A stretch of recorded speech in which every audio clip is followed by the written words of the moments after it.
今日靈修讀到亞哈王打敗亞蘭王便哈達，但係打敗亞蘭王便哈達之後，並冇殺死呢一個亞蘭王便哈達，好似神要求佢嘅咁樣做，呢個係罪。第一就係唔聽神話咯，第二佢就係冇殺到便哈達王，斬草除根。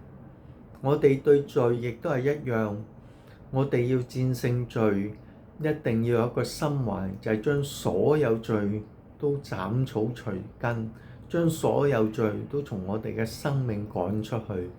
雖然我哋沒能做到，因為我哋有肉體，但我哋嘅心懷應該係咁做嘅。又好似以利沙叫一個王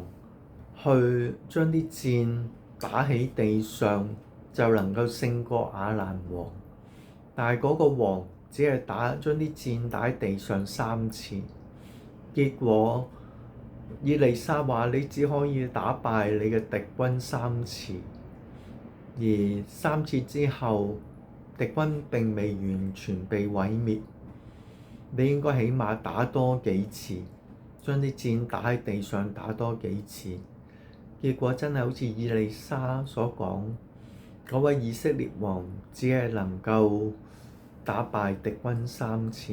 並冇能力將所有嘅敵軍都剿滅。